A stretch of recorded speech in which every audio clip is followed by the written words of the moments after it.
Oh, sup fam? It's Richie from Social Validation. What we do here is go back.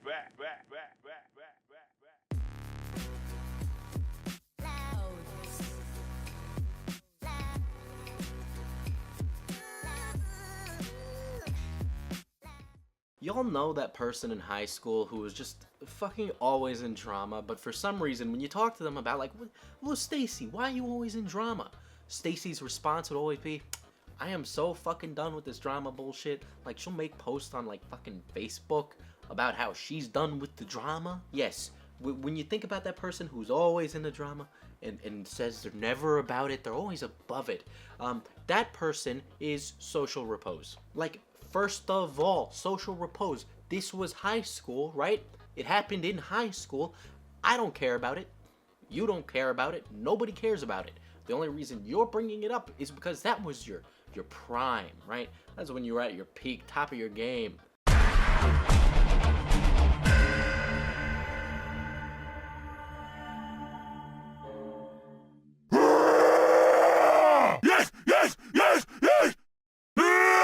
Of course you're gonna bring it up, even if it's drama. It's all you're known for.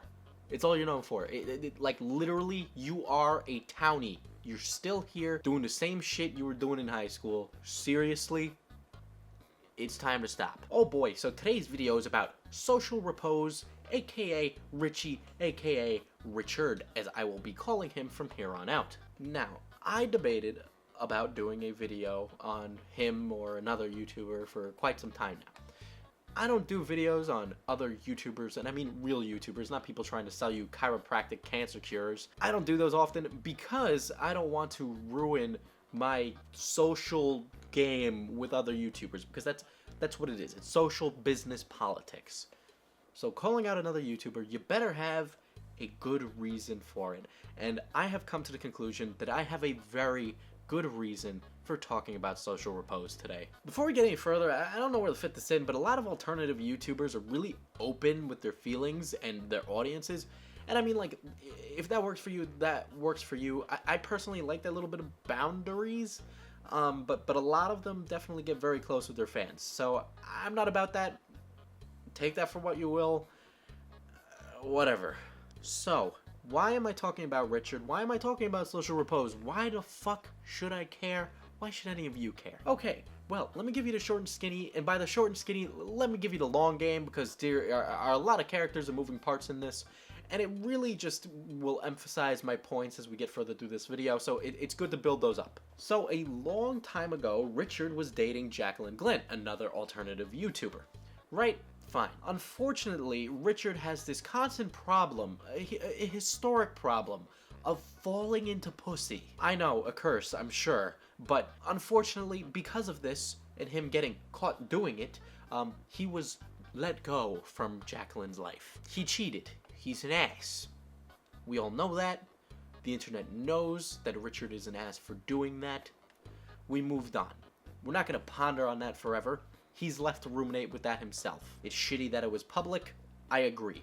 But, should he have done it in the first place? No. And honestly, I have no sympathy for a man who cheats. Now, Richard was definitely in the mood to be bitter, because it's been about a year since the breakup, and he's not over it. Oh, he'll say he's over it, no. But he's not. He is bitter because he made himself look bad, and no one else did. He might beg to differ that Jacqueline was an ass or something, but no.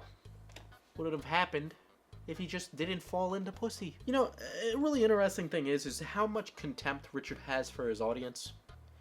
I find it really interesting, right? How he has legions of fans who will defend him regardless of how stupid his actions are. These people will give him lots of money. There are some people I have on record who are going to remain anonymous who've actually spent hundreds of dollars to get Skype calls with him. I don't know about you, but I don't think there's a YouTuber on planet Earth worth your time to spend your hard-earned money, that much hard-earned money, mind you, to be their friend. And when I say that Richard holds contempt for his audience, I mean he really does. Don't get me wrong, I've definitely had unpleasant interactions with fans who have done literally fucking crazy things.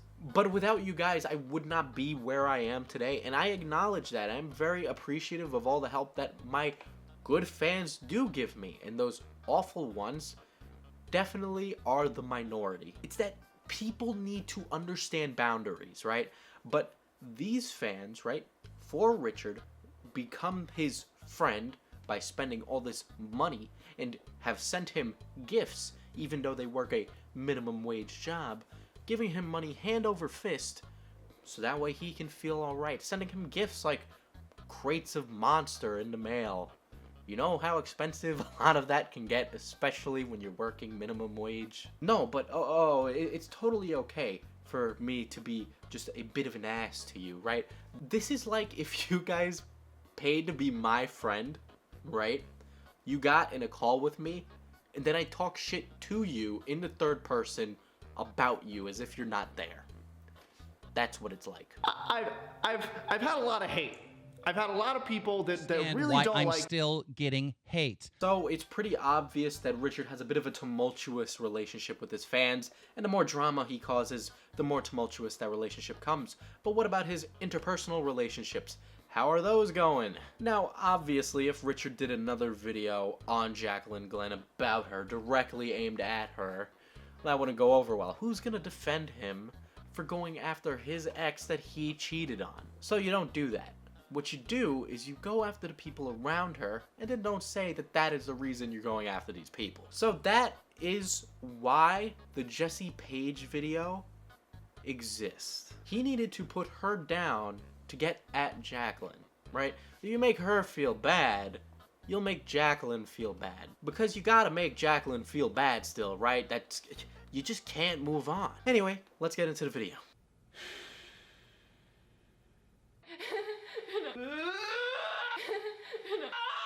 Sup, fam? It's Richie from you know what? There's no time for introductions today. We got work to do. Holy shit, it's like he wants to be a commentary channel. Sorry, Richard. I think you should know that us commentary channels, oh, my friend, we're all mad down here. YouTuber with 1.5 million subscribers. She does a variety of content, mainly story times, some light music. I don't know, your typical YouTuber stuff. And she's been in the game for quite some time. She's friends with a lot of people that I am not a large fan of or don't get along with, but that's besides the point. Richard, the point of this video and the point of your Frank video is to get back at the people who left you in your life. Oh, look, Frank even makes a surprise appearance in this Jessie Paege video. How convenient. It's almost like he'll go through the whole group before this is over. Likable, generally agreeable. She's very colorful. She doesn't really try to offend anyone and just comes off as relatively pleasant and easy to get along with. I personally never met her, but I keep consistently asking myself this question every time she comes up in my timeline, is that if she is all of these good, desirable qualities, why do I find her so insufferable? Oh, really? That's because you like to be miserable, you night elf halfling. You know, I said I wouldn't insult his looks. It's really easy to make a wide along face Richie joke, but, you know, I just couldn't help myself. Scout's honor, I will try not to do that again. Okay, look, Richard, how I act on camera is not how I act in real life. I don't know why people assume for YouTubers to act like they do on camera in real life. I don't, like, strap on my Timbs, walk outside on the streets of Brooklyn yelling at flat earthers about how they're fucking wrong. Maybe I do the last one, but the point of the matter here is that Jessie can act however she wants on screen because that's the person that's portrayed to her audience. It's almost like you're annoyed at her positivity, not because there's an issue with it, like objectively at all, but rather that you're just upset because she's friends with people you were friends with, and you're sitting in your dark office, miserable, clutching your pearls. Except they're not regular pearls, they gotta be black pearls because goth aesthetic. The rest of the video is essentially Richard just complaining about Jessie's positivity and content of character, as if being an agreeable, likable person is for some reason a bad thing. Like, literally, Jessie Paege is as just harmless as gluten-free bread. And much like gluten-free bread, it's not for me. And clearly, Richie, it's not your cup of tea either. And that is totally okay. And it's totally okay to say that you don't like it. But you and I both know that is not why you did this video. Because that made me feel awkward, but like in the best way. Okay. She kind of reminds me of a more upbeat Marina Joyce. Now, if you don't know who Marina Joyce is, oh boy. Something happened to me which took a turn for the worse. It came to the point that I could barely hold a conversation anymore. My mind had been so messed around with. Do you see what I'm saying here? I don't want to say she's on drugs, because I don't really get that vibe. I don't think she's on drugs when she films videos. It's just it seems very carefully constructed, almost like she's not a human. Okay, enough about him ripping into this girl and me ripping into him for ripping into this girl. His thesis statement, and the takeaway we can take away from here, right, is that he feels that her content is pandering to her audience, right, and it's forced positivity, an issue that many people have found on YouTube. It makes the person disingenuous. Okay, I understand that. You can make those arguments. Fine. Whatever. I don't watch Jessie Paege, and I'm pretty certain a lot of people in my demographic don't watch her either. Why would we? But ultimately, I do feel, after skimming through her content, that she might be a better role model than a Jake or Logan Paul or anybody in the Clout House. This video feels like an attention-grabbing tactic, and it certainly was, because it got people to pay attention to Social Repose for a second. And what happens next is to crank that Frank video. A 24-year-old man. Is this video going to be considered bullying? Can he handle it? Is he going to be able to take the heat? Don't know.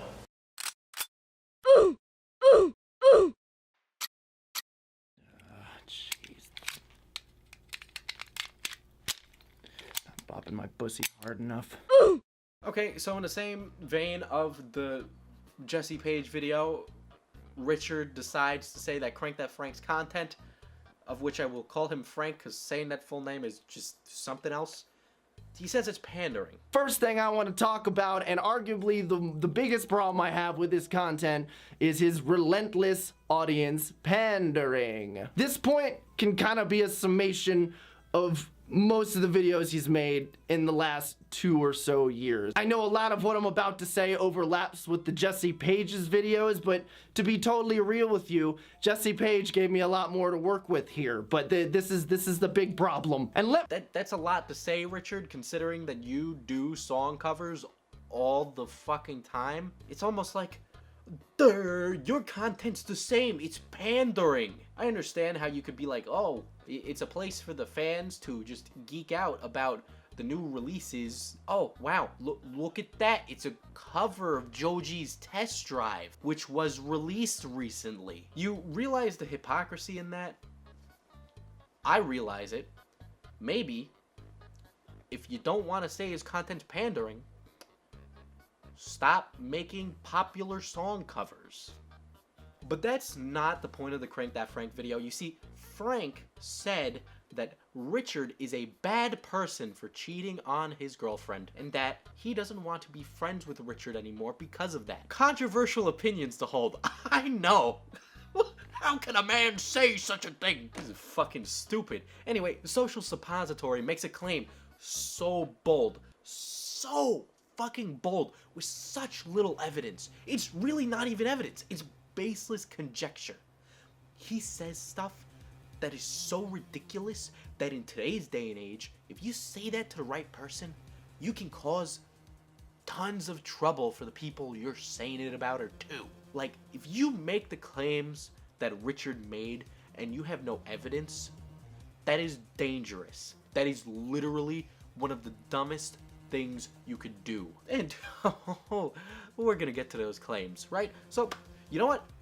Let's just play what Richard is claiming Frank has been doing. I wonder if they would feel the same if they knew how he treated his girlfriend Eva. Frank hasn't always been faithful with his girlfriend over his lengthy relationship with her.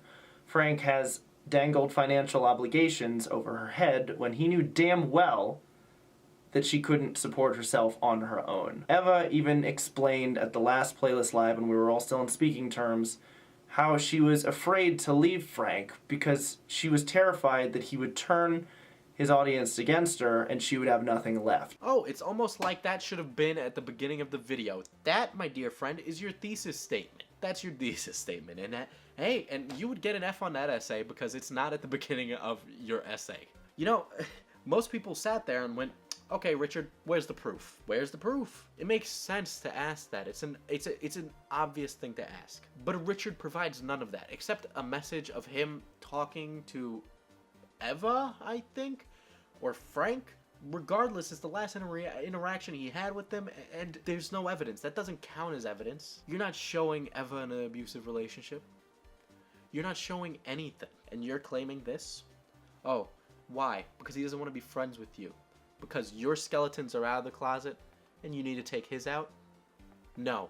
You want to level the playing field because you don't like someone looking better than you, saying that you look like a bad person. Richard, I know this bothers you, right? But Frank having rocky moments in his relationship is natural, right?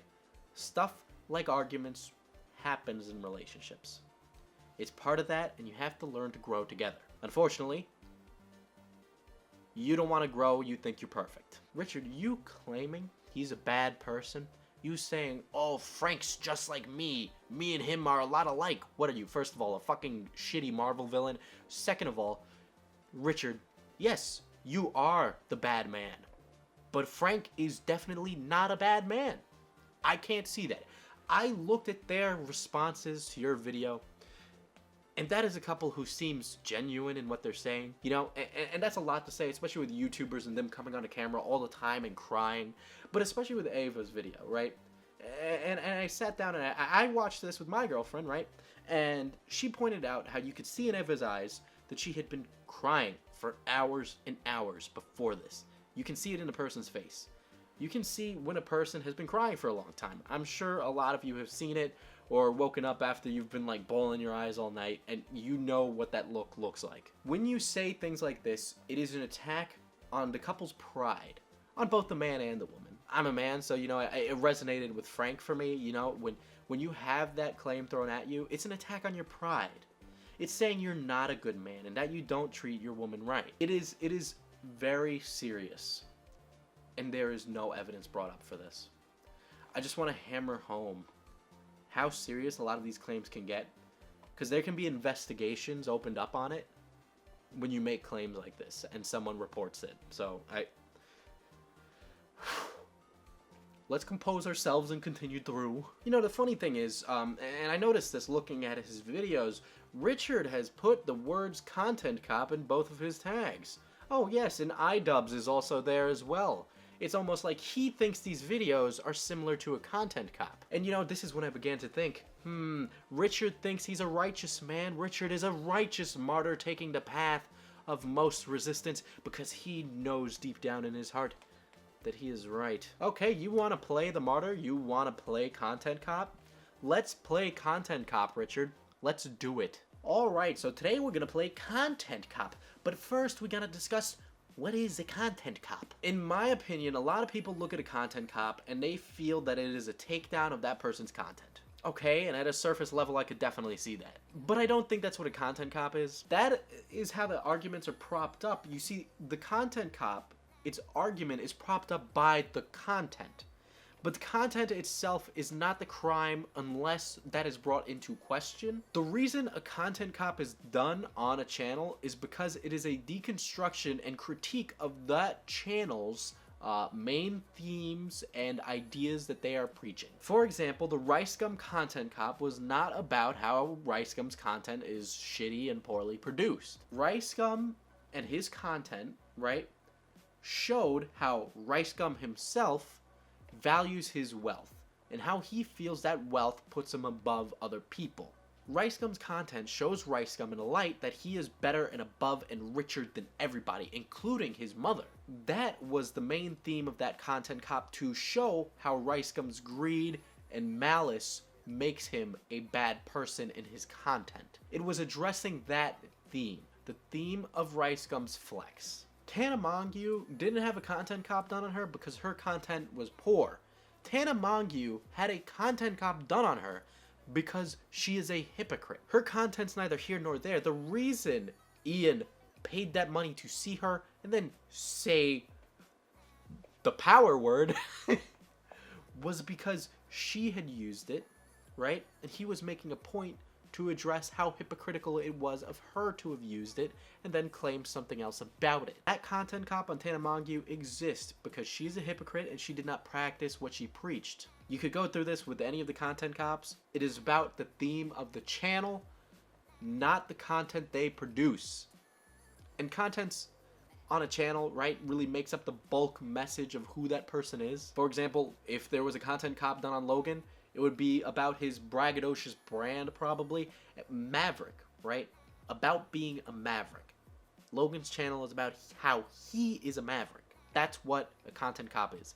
It's a deconstruction of the themes and ideas expressed by a channel. At least, that's my interpretation, but I might be getting too intellectual about YouTube content. So, while so far this video has been focused on the recent drama with Richard, it is literally a small part that makes up really the messages and ideas and themes that are reflected in the Social Repose channel. So, let's look at the Social Repose channel.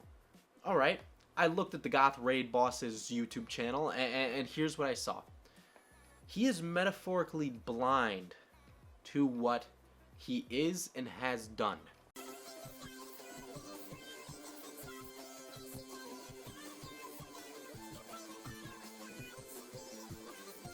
For example, when he says he's done with drama, he'll still release music about it, right? So he'll release a spoken word like Truce. You know, in this spoken word, he explained how he's done with the drama and the bullshit.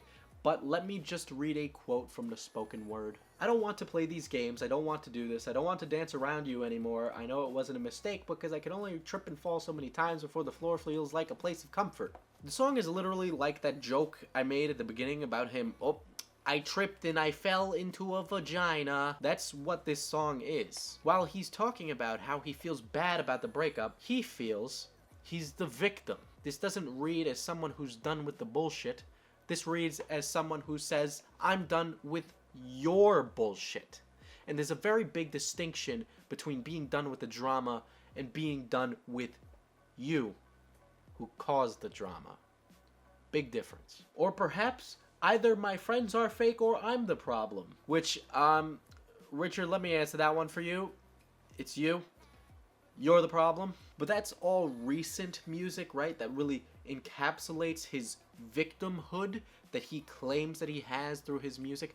But let's go a little further back and look at the Empress LP. You know, when I read this LP, when I really focus in on its themes and look at it, I see a weird doublethink going on, right? In it, Richard expresses that he's aware of his issues, and he knows that he's an ass. He's self-aware of how shitty he is. And he blames the people in these songs, mainly being his ex Ayala, that it is their fault for putting up with it. These songs are not phrased as him coming to terms or dealing with the pain of that relationship. It is about him feeling bad that he is the victim. Really, you're the victim. The iconography reflected in the music even portrays this message, right? It shows how bad he is, and he acknowledges that. You can see it in Filthy Pride. Sorry, I'm coughing because bad music makes me sick, right? So it shows him as toxic, and it's exemplified in his dark figure, right? And with that, Jacqueline Glenn playing the white figure is the pure one, right? She tries to leave a mark into him, and it leaves a white, but the blackness consumes it. Eventually, Jacqueline can't take it anymore and is dipped into darkness just like Richard. He's aware that he's a toxic person, right? But when I tell you that story, it sounds more like he's a tragic figure, a lost figure, rather than a figure who's evil and imposing. And I think that's really the big difference from showing someone who's a jerk or an ass to showing someone who's fallen. This makes you want to feel bad for him, and that's a lot of what it shows. He will say he's not the victim, but he really does think he's the victim, which is why I feel like it's doublethink, right? And you know, people keep comparing Richard to Onision. They keep saying how he's like Greg.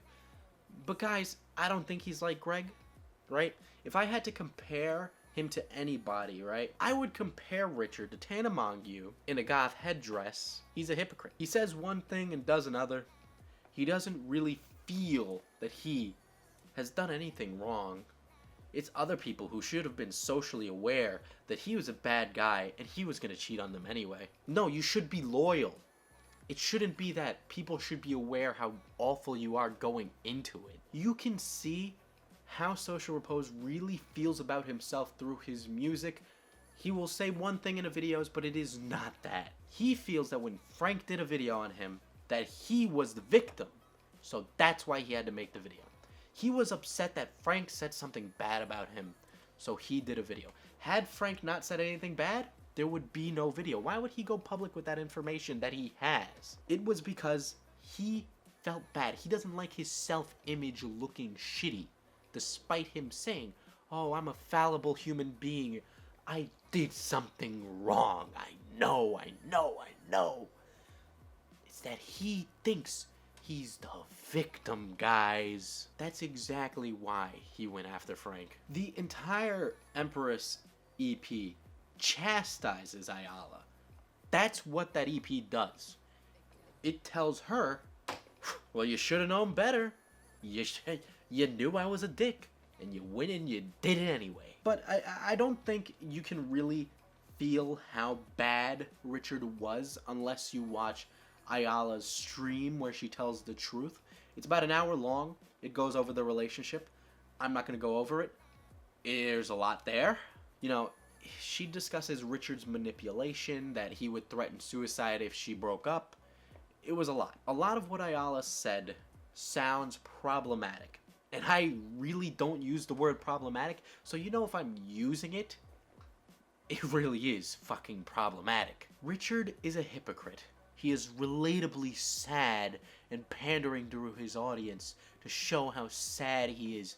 You can be sad just like me, guys. He may say he's not a victim, but I beg to differ, guys. He thinks deep down that others slighted him and used him. That's what he thinks. If a person's slighted and used, they're the victim. That's what he feels he is. In closing, Richard is a hypocrite. He's a pandering loser, and he's an asshole. Social Repose, stick to singing popular covers dressed as a goth clown, because any argument you make isn't a funny joke anyway. What we do here is go back.